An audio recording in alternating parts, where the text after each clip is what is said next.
Hello everybody, Tyler Edlin here. I hope you're all well. Now as creators, artists, designers, illustrators, we all get to a point when we're making our images, our paintings, and we just look at it, right? And we look at it and we all start to wonder, what could I possibly do to take this forward? And it almost ends up like an endless loop.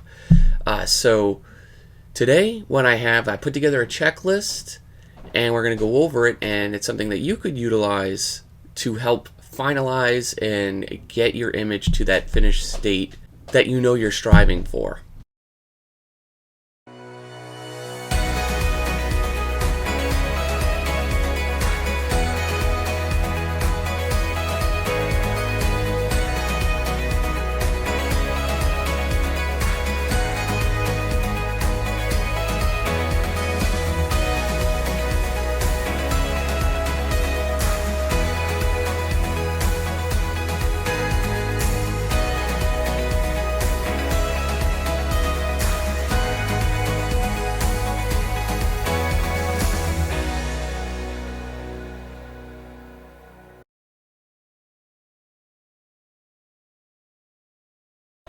And so folks, what you see here is my student Angelina's painting, and she's doing great. But again, she's hit that point that a lot of us do, where we get an image this far, we've looked at it for probably far too long at this point, and it's hard to objectively start to see areas that we can improve. And at this stage, with the structure mostly intact, they are incremental improvements that would be made.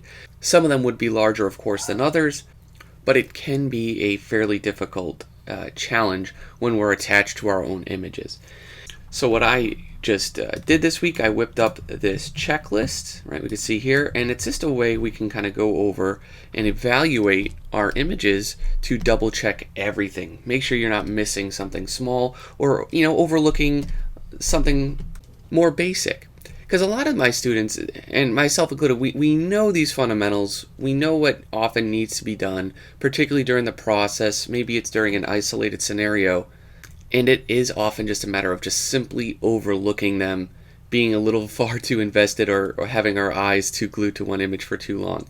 So let's go over this checklist. We'll look at Angelina's painting. We'll see if there's anything we can do, of course, to improve it. So variety of shapes. That could be almost anything. That could be something as simple as a positive, right, versus negative shape, right? Here's two negative shapes. It could be the shape of a figure or a compositional element like this, like a foreground element. It could be the shape of a particular focal element, whether it's a figure, a structure like this. It's just like how the shapes are breaking down in your overall composition. So I do think Angelina has a nice variety of shapes. Of course, what we probably want to avoid is something that's very static. She's doing a very good job with that. Values. Now here comes probably one of the most biggest problems or areas to improve with a lot of my students' images and a lot of the work I see online in various Facebook groups and everything. So if the easiest way, of course, to go through this is just to desaturate it, make your image look really, really tiny, and see if there's any problems. Alright, so that's where things can get tricky, because I said, see if there's any problems. How do you start to identify the problems? The first thing is readability. Does this read, and does this read well, really small? Are these values organized? Another little simple way you can do this is I like to run under filter noise median. I run this filter on it, and essentially it strips the painting of all details and reduces it to a much more simple structure. So see, like this.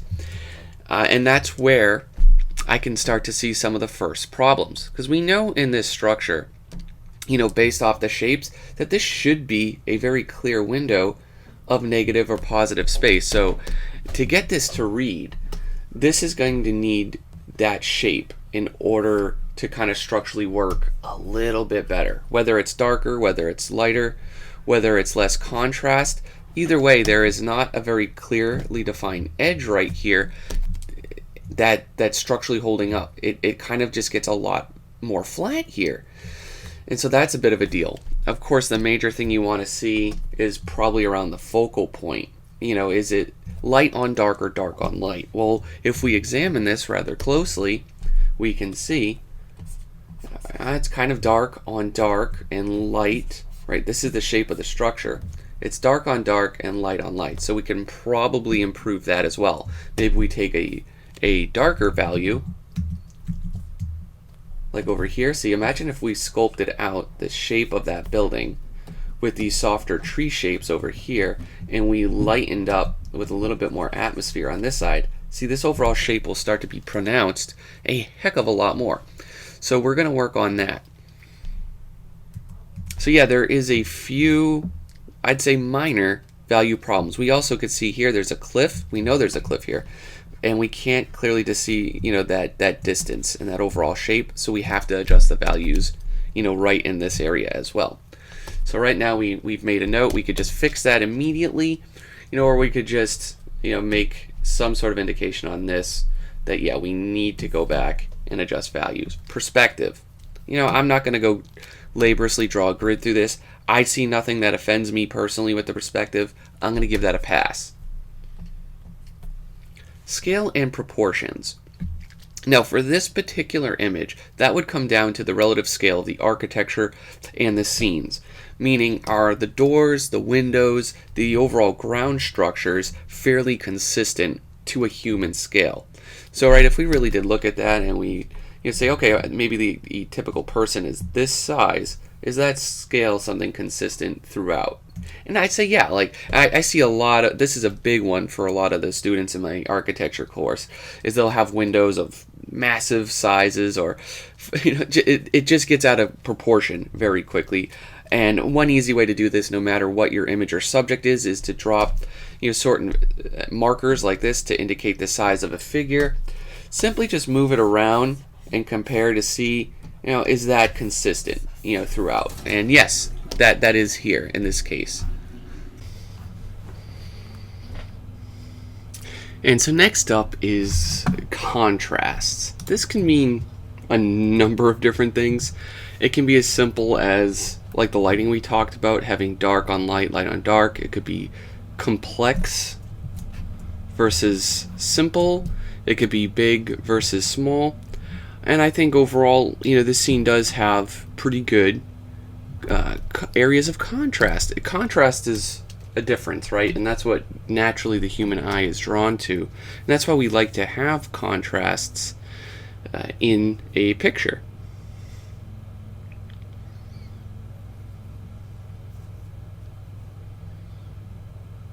For example, with the buildings and architectural layouts, there is a big building, there are medium buildings, and there are smaller buildings, right? That's contrast. Same with the mountains themselves, right? Like here, it's like a big mountain. Here's a medium one, and here are some smaller ones, right? Constant use of big, medium, small in regards to contrast throughout the scene. And that's what makes it fairly interesting in itself.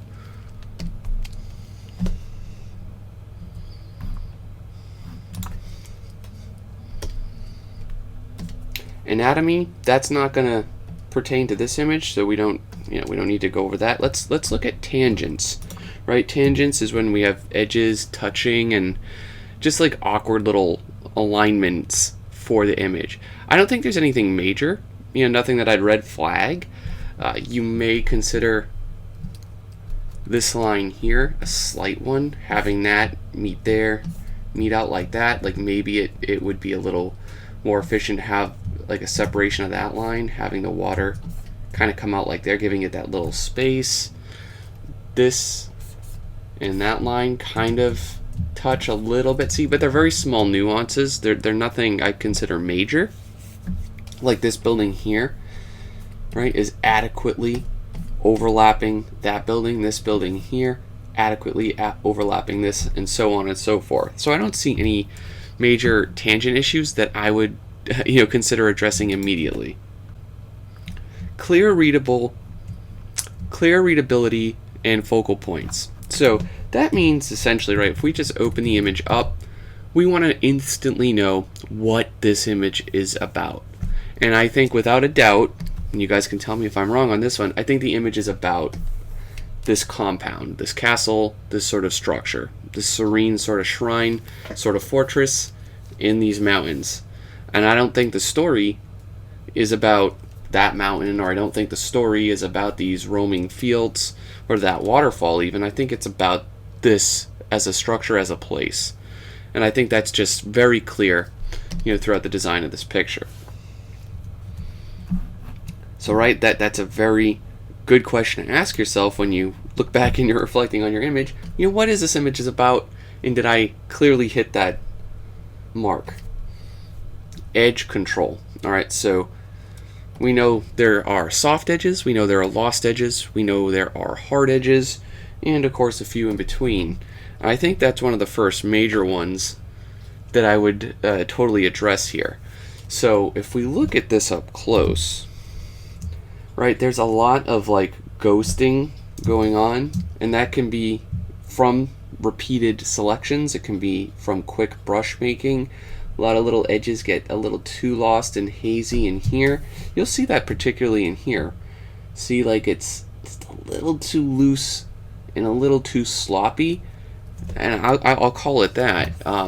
It just needs more time. Like, this is a pretty good hard firm edge, right? We have an edge there. This, we could definitely push that edge again to reinforce that contrast. And so I actually took a little time off cam to help sharpen some of those up.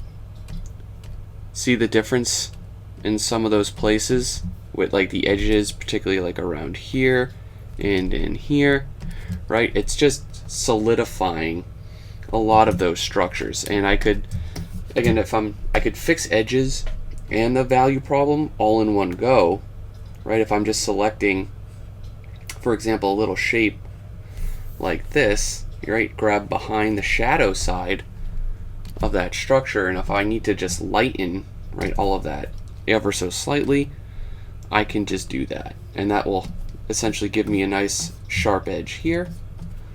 Select that inverse again, right, just grab the shadow side, so you just knock that back into shadow, and it reinforces that nice edge, and we adjust a little bit of the value problem.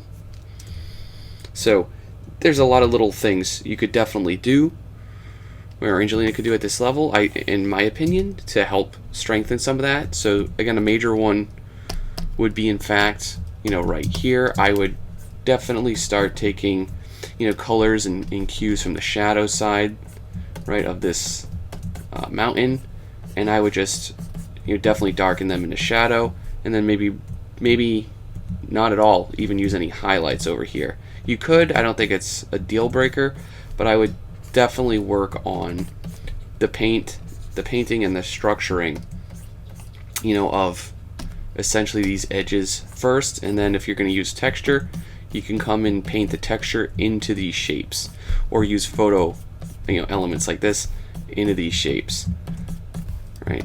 So just simplifying all of that using a little bit of this blue right from the immediate atmosphere, right? And then you could bring in some of those, tree shapes that will be used, right, up the top of here, right in here. One thing I often do, see if I'm going to use trees on a shape like this, I'll try to use a few brushes, make them really small so they're kind of sharp, and then I would come back in after, right, and connect or draw any additional branches, so you get that nice, really clean bit of clarity that this can end up being a little too muddy in places for certain looks. So see, a lot of little subtle adjustments will structurally reinforce the idea. Color, that's a big one, and I have it categorized as saturation and temperature. So saturation is how, that'd be like a neutral versus really saturated, right? Intensity. And then of course, if a color is feeling warm and cool, or warm versus cool. And I think this image does a pretty good job at that in both scenarios. Like if we kind of look at this light feels, warmer. A lot of these shadows, they feel cooler. I think it's doing, its job pretty well. I mean, there's always room for subtlety, but I think I wouldn't really toy with a lot of that at this stage. I'd still continue to refine some of those other structural elements. So like if this is a warm shape or in a lighter one, I'd go with these darker, cooler colors, right, for trees and stuff in the shadow to play to that contrast of cool versus warm. See, I'm just trying to basically do cool versions of all these colors. But in regards to color, I'd pop some of the color on these awesome, beautiful, like cherry blossom style trees and actually get them to be like a little more prominent in there, like throughout. So some of these colors get a little bit muddy in there. As you can see, I'm kind of going over them. I like a little bit of white in there, but I wouldn't want it to be so dominated by this, which is basically starting to go into mud. So I would be very careful around there. And then if you're going to go with like a lighter pink sort of flower, just increase the overall brightness of that, and see, it won't look too washed out, and too white. And I think that'll really help. So you can subtly adjust a little bit that too to get variety in there if you want like the little flowers, or if you're going for like a stronger white overall tree in here, right? You pull that back, add a little bit more of the cool color up in here like that. So see, this is like a lighter purple versus some of those lost colors. And so you're gonna add a little bit more punch to the trees if that's a direction that you'd like to take things in. Now, consistent texture application. Now these things get a little bit tricky in here, and I mean like almost like a balanced distribution of that in a sense. So in some areas, see, some parts are almost like too photographic, other parts are like too painted or too soft, and it's just kind of like unifying the entire image. It's very time consuming, I think, and it takes a load of practice to unify a photo texture into a painting and vice versa. But yeah, it's definitely something that even my strongest students and myself still really grasp. I usually make just loads of small selections. I grab parts of photos that are in there. I'll use some of that color and apply it in various selections. It's just a lot of switching gears, like switching up that brush a little bit, adding like a little bit more drawing in there, bringing it back to a little bit of painting, and trying to just match and blend that overall density of detail. Like I said, it is a very tricky sort of meta game when it comes to painting. But basically, if something is too detailed and too photo perfect, right, I just kind of pull back and add some brush strokes in. And if things are too brush strokey, too brushed or too rough, I'll blend it up or detail it with smaller brushes, and I'll try to match the overall fidelity of the image. And that's what's sincerely very tricky. Often I just make loads of new layers. I'll experiment with a few different types of brushes and how they make their marks. I'll come back in, like I showed earlier, loads of smaller selections that capture some of those bigger shapes if I need to pronounce them. See, like a little bit more, or soften it. But yeah, it's tricky. I'm not gonna sugarcoat it. And so, sometimes for these advanced students going for loads of detail, I do recommend, hey, if you can grab a photo that'll help bring in some detail and you can manage that detail, go for it. So I'm doing that here. I grab a photo with some of this rock information. I'm balancing the colors, the contrast, bringing it to where it will fit in those mountains right next to it. Takes a little bit of tinkering with the level sliders, and basically what I can do is just start to nudge in through blending modes on the layers, that right underneath the trees. I'm subtly accounting for the perspective there, as you can see, and then I'm just, you see under layer style, I'm adjusting the blending so I can almost get this to kind of fade in there seamlessly using a normal type of layer. And then of course we can erase the fat off of that. So as you could see, of course, if you go just for photo, you get super dense, fairly crisp information that necessarily would be like a little bit higher than your painting. So you gotta essentially strip some of that information away, or contrarily, you gotta add more detail to your painting. It ultimately doesn't matter, but you gotta feel it out. It's a very personal part of it. It's part of brush making, mark making. Everybody handles it differently. What I'm doing here doesn't mean it's the right way, doesn't mean it's the only way, but if I see something like this cliff here that's still looking a bit rough, sometimes I'll suggest, like, okay, that's looking a little rough compared to everything else. We got to do whatever it takes essentially to start to fine tune that a little bit. Now, matte painters will have probably drastically different non-destructive techniques. I'm doing a very destructive technique. I'm dropping in photos and just clearly wiping it, erasing it, running filters on them, everything. And I don't really care what happens to it. For me, in an image like this, going for the look that it is, this photo texture is a mere stepping stone to help me get to that next sort of phase of it, and that's kind of painting over it, that's erasing part of it, that's blending, that's smudging. It's doing a little bit of everything, and I like to do a little bit of everything to a lot of my images in some of these scenarios. So it just becomes about that technique. It just becomes about the image, and not necessarily like a yo bro, what brush did you use, or what was that 3D asset pack that you packed into there, or what rendering engine. It doesn't become about that. Which that's honestly what I see in a lot of online groups, is people just like, they're fixated on certain technical aspects of it. It's like, sometimes you just got to enjoy the image. So I try to essentially cover a lot of my tracks so that doesn't become the conversation, and it's just kind of more about the painting, or the concept in this case itself. And see, I'm just going back and forth with selections, with some brushes, with a little bit of the photo. I'm just doing a lot of these little techniques to get everything to sit in there. This isn't my favorite texture, by the way. It's one of the first ones I grabbed. I'd probably pick some better ones, but yeah. Alright, so that's kind of consistent texture application, and really what you just saw me bundle up with that was the density of detail balance.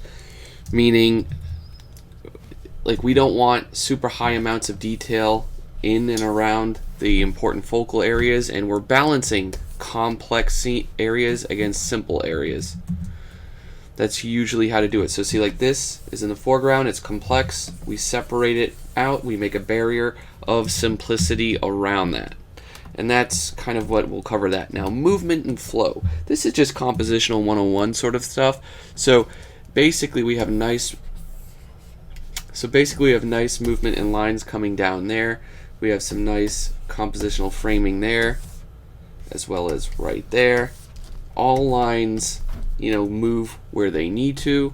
We have like this nice compositional blocking element here, reinforcing the eye movement, stay within the frame, with this nice shape for the river, kind of moving inwards like this, as well as these shapes coming down like that. Overall, there is great movement and movement throughout this composition. And it's all kind of circulating to and from this main building. So again, excellent execution on this. And so in an earlier version, there was like purple and pinks all surround it. I think it's stunning, but I think it would take away from the importance personally of having lush gardens of these particular trees and plants. And it also kind of takes away from the overall scale of things. So I recommended taking away these more exotic sort of blossom trees, keep them to the more important area. And so essentially that would be an example of cutting or removing from distracting elements.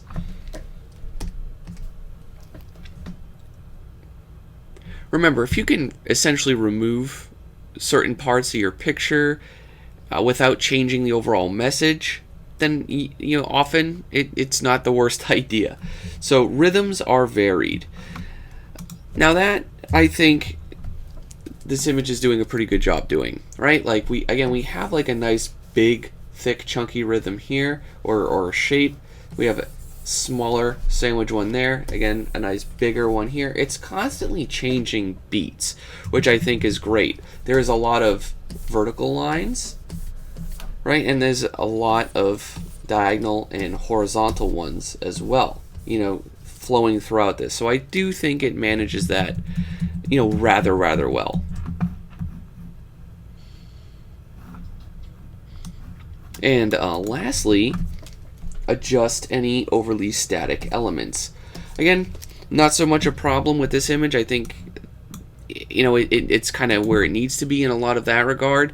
Again, if anything's static, it might be an overly, used photo texture that just needs, further blending, and overall refinement, like in, some of these areas here that, are still a little bit, rushed and still need a little bit of blending to kind of sort out. See, like these are much too sharp over here. So I'm constantly kind of adjusting some of these pixels around. That's a very static shape. I did mention that prior. I think breaking up this overly straight line, with like a little bit of that hanging foliage, that'll kind of shoot off that'll be the way to do it. But that would really be it. This image does a pretty good job of not being static, and a lot of it can be attributed to that nice sense of movement that it has. Just like little things like that. That line is a little static here. I think I talked about that, but yeah, essentially just breaking up some of that and bringing the movement in and around. I'm not going to take the time to do that there, but essentially that's what it would call for. All right, so guys, I hope this list helped you out. I'm offering it now, of course, with the newsletter. To sign up on my site, link below, as well as the other free tutorial. You can grab it there.